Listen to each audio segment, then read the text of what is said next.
Pak, selain masih soal portofolio Kemenhan, Pak. Salah satu mandat yang juga diberikan Presiden Jokowi ke Kementerian Pertahanan adalah soal pembangunan food estate atau lumbung pangan, khususnya di Kalimantan Tengah.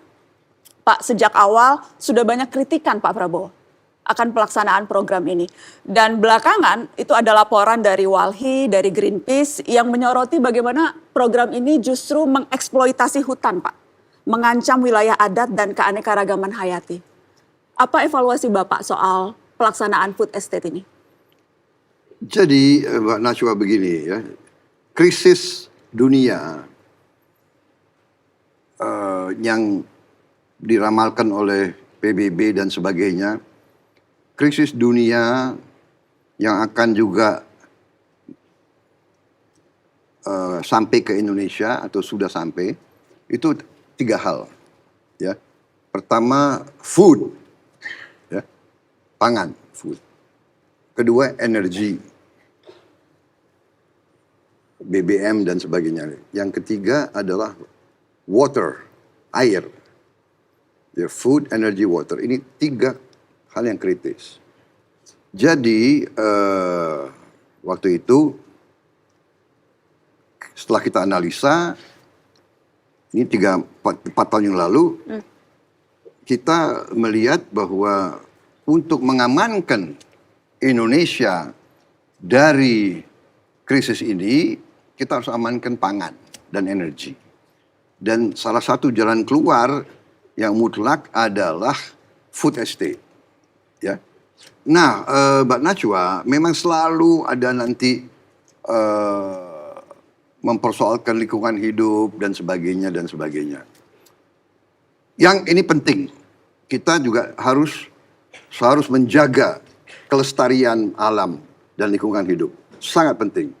Tetapi Mbak Najwa, di Indonesia ini kalau tidak salah angka terakhir yang saya ingat sudah lebih dari 80 juta hektar hutan yang sudah rusak. Ya. Jadi ini gagasan kita waktu itu, ini kita usulkan, sarankan untuk jadi produktif. Untuk menghasilkan pangan dan energi. Kita bisa dapat energi dari tanaman, ya, biofuel dan sebagainya. Kemudian juga, kalau tidak, ya, toh juga banyak konsesi-konsesi hutan dikasih ke perusahaan-perusahaan swasta untuk kepentingan komersial. Nah, pendekatan kita adalah ini untuk kepentingan ketahanan pangan dan energi, mengamankan kepentingan rakyat. Tapi bahwa dalam pelaksanaannya justru memicu deforestasi, justru kemudian banjir, bagaimana kemudian hak-hak warga adat atas tanahnya kemudian juga tercederai. Ada banyak problem yang justru muncul, Pak Prabowo. Benar, itu bisa dipersoalkan, tapi itu juga ada prosedurnya, ada prosesnya. Dalam pendekatan itu kita selalu mengikuti pengarahan dan petunjuk gubernur setempat, bupati setempat, camat setempat, kepala-kepala suku dan kepala-kepala desa setempat. Ini kita ikuti. Iya kan? Jadi memang sekali lagi ya, Indonesia ini setiap ada inisiatif, sering itu ada perlawanan, ya ada penghujatan. Ini salah satu yang harus kita waspadai. Dan yang kita harus waspadai juga adalah niat yang kurang baik dari kekuatan-kekuatan di luar Indonesia. Jadi Anda tahu, kalau Indonesia ini begitu besar, begitu kuat, kalau kita benar-benar mampu ya produksi makan sendiri dan produksi energi sendiri, kita tidak bisa didikte oleh negara manapun. Jadi selalu kalau ada usaha swasembada pangan, food estate, mau mandiri di bidang energi, rame. Ini, tapi memang betul ini harus kita waspada. Tapi evaluasi dari Kementerian Pertahanan kan memang ya ada problem, Pak. Proyeknya kemudian gagal tanam begitu. Singkong yang dihasilkan tidak sesuai dengan harapan. Ada salah satu pejabat Kemenhan, Pak, yang menyebut mangkraknya program itu karena ketiadaan anggaran dan belum siapnya regulasi pembentukan badan yang diperlukan. Jadi sempat ada statement itu keluar dari anak buah Pak Prabowo. Pertanyaan saya kemudian, apakah memang ini tidak masuk dalam perencanaan sebelumnya? Karena kan bagaimanapun bencana lingkungan akibat pembukaan hutan itu tidak bisa dihindari, Pak Prabowo.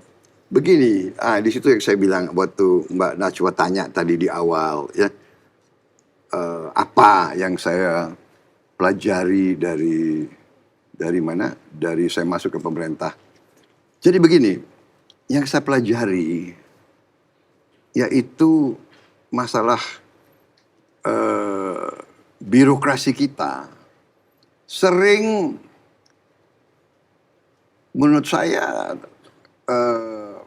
kurang disiplin. Jadi presiden sebagai pemegang mandat, chief executive sudah kasih petunjuk, ya kan? Laksanakan food estate. Menteri Pertahanan laksanakan, siap saya laksanakan. Tapi kan kemudian saya harus ke kementerian-kementerian lain. Anda paham? Ya. Satu, perizinan ini, perizinan itu. Ya, saya ini begini, saya ini orang yang loyal. Saya tidak mungkin akan mengeluh tentang dan sebagainya. Jadi saya kembali kepada what is possible. Dan juga saya yakin ya. Menurut Bapak program ini masih perlu dan layak diteruskan walaupun melihat berbagai konsekuensi yang kita temukan di daerah Kalimantan Tengah spesifiknya, Pak? Begini Bu. Setiap proyek pembangunan pasti ada konsekuensinya. Yang jadi korban rakyat, Pak. Harus kita mitigasi. Harus kita lindungi rakyat. Tapi jangan ada masalah, ada konsekuensi, jadi jangan berbuat. Jadi saya mau tanya Mbak Najwa, what is the alternative? Apa alternatifnya? Import pangan dari luar? Tergantung sama luar? Iya, kalau ada negara yang mau jual. Kalau perang Ukraina, banyak negara nggak mau ekspor. Bagaimana kalau kita tidak punya sumber sendiri? Jadi kita harus lindungi, dan saya kira itu dibesar-besarkan ya. Kita harus lindungi semua kepentingan rakyat. Tapi kita tidak ada jalan lain, Mbak Najwa. Kita harus bisa punya produksi pangan kita sendiri.